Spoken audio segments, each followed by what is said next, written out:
बागेश्वर धाम क्या और कैसा है बागेश्वर धाम, जानिए कैसे पुरोहिताई से चमत्कारी बाबा बन गए धीरेन्द्र शास्त्री। बागेश्वर धाम पॉपुलैरिटी देश भर में पिछले कुछ महीनों से बागेश्वर धाम की चर्चा हो रही है। मीडिया में भी यही नाम छाया हुआ है। बागेश्वर धाम के धीरेन्द्र शास्त्री के चमत्कार के बारे में लोग जानना चाह रहे हैं। आज हम इसी पर बात करेंगे कि क्या और कैसा है बागेश्वर धाम, आखिर क्यों यहाँ के बाबा इतने पॉपुलर हुए हैं। छतरपुर से खजुराहो की ओर 4 लेन रास्ते पर करीब 15 किलोमीटर चलने पर ही बाएं हाथ पर एक रास्ता कटता है जो गढ़ा गांव की ओर जाता है। रास्ते पर लगे बोर्ड और होर्डिंग्स से ही अंदाजा हो जाता है कि ये रास्ता आम नहीं है। चौराहे पर खड़े ई रिक्शा और टेम्पो 10 से 20 रुपये में बागेश्वर धाम सरकार तक ले जाने की आवाज लगाते हैं। पहाड़ी पर स्थित है बागेश्वर धाम, बने हैं 2 मंदिर। ऊंचे नीचे व उबड़ खाबड़ गड्ढों से भरे रास्ते पर 2 किलोमीटर चलने के बाद शुरू होता है गढ़ा गांव, जहां इन दिनों श्रद्धालुओं और दुखियारों का डेरा है। लेकिन गढ़ा गांव पर हम अभी बात नहीं करेंगे। पहले हम बात करेंगे बागेश्वर धाम की। 1000 लोगों की आबादी वाले गढ़ा गांव के दूसरे छोर पर एक छोटी सी पहाड़ी है और यहीं पर स्थित है बागेश्वर धाम। पहाड़ी पर चढ़ने के बाद आपको 2 छोटे छोटे मंदिर नजर आएंगे। इनमें से एक है भगवान बागेश्वर महाराज यानी शंकर जी की छोटी सी मैया। ये इतनी छोटी है कि शिवलिंग को स्पर्श करना हो तो झुककर भी एक आदमी मुश्किल से जा पाए। बागेश्वर धाम के नाम के पीछे की कहानी। यहाँ के सेवादार दीपेंद्र बताते हैं कि ये चंदेलकालीन प्राचीन मंदिर है। पर इसे बागेश्वर क्यों कहते हैं, इसके बारे में उन्होंने बताया कि चूंकि इस पहाड़ के आसपास घना जंगल था जिसमें बाघ घूमते थे, इसलिए इसे बाघेश्वर कहते थे, जो अब बागेश्वर बोला जाने लगा है। महादेव की इस मैया के पास ही बना है बालाजी धाम, हनुमान जी महाराज का नया मंदिर। बागेश्वर धाम महाराज के आचार्य धीरेन्द्र शास्त्री इन्हीं बालाजी के उपासक हैं और कहते हैं कि उनको इन्हीं की सिद्धि मिली है और इन्हीं के दम पर वह लोगों का भूत व भविष्य बताते हैं। पेड़ से चिपट कर चीखते चिल्लाते मिले लोग। बालाजी के मंदिर से सटकर ही लगा है एक बड़ा सा पेड़, जिससे चिपट कर लोग चीखते चिल्लाते रहते हैं।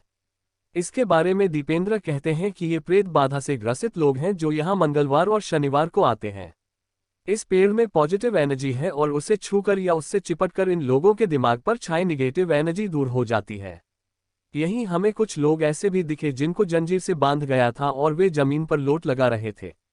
इन 3 जगहों के आसपास बैरिकेड लगाई गई है और दिलचस्प ये है, मंदिर से दूरी बनाने के लिए लगाई गई बैरिकेड पर ही काले, लाल और पीले रंग की पोटलियां बंधी हुई हैं।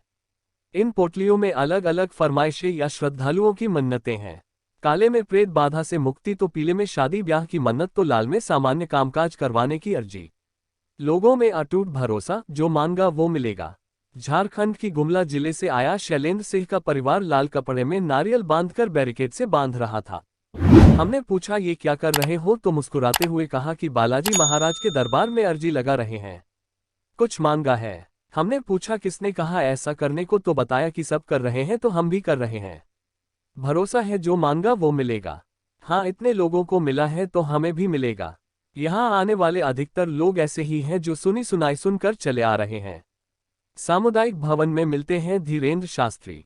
इन 2 छोटे छोटे मंदिरों के दर्शन कर नीचे उतरते हैं तो वहीं पर बना है आचार्य धीरेन्द्र शास्त्री का वो स्थान जहां वह रहते और जनता से मिलते हैं।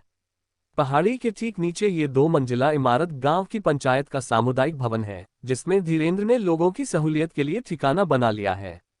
इस परिसर में एक तरफ से लोग आते हैं और दूसरी तरफ से दर्शन कर निकलते रहते हैं। जिसे मिलना होता है उससे धीरेन्द्र शास्त्री टोकन व्यवस्था की मदद से समय देकर मिलते भी है। आने वाले लोगों की समस्या सुनने के बाद उनको पेशी पर बुलाते हैं।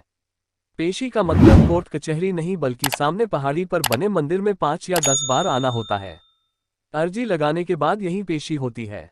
लोगों को भरोसा है कि पेशी और बालाजी के दर्शन के बाद दुख दर्द दूर हो जाएंगे। इस तरह बड़ा होता गया धीरेन्द्र शास्त्री का दरबार।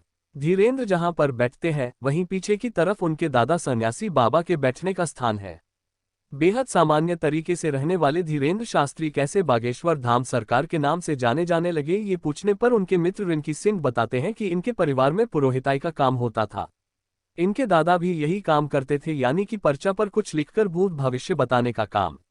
शुरुआती दिनों की छोटी मोटी पुरोहिताई के बाद धीरेन्द्र रामकथा करने लगे।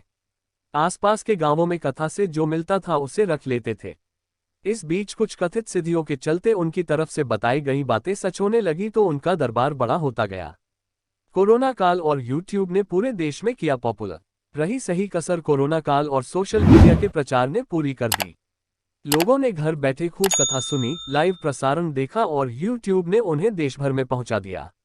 बस फिर क्या था महाराज की ठेठ बुंदेली बोली, उनका लड़कपन, बोलचाल की अदा, अपने बालाजी पर अटूट भरोसे ने ही उनको पिछले 2 साल में ही भारी लोकप्रिय कर दिया।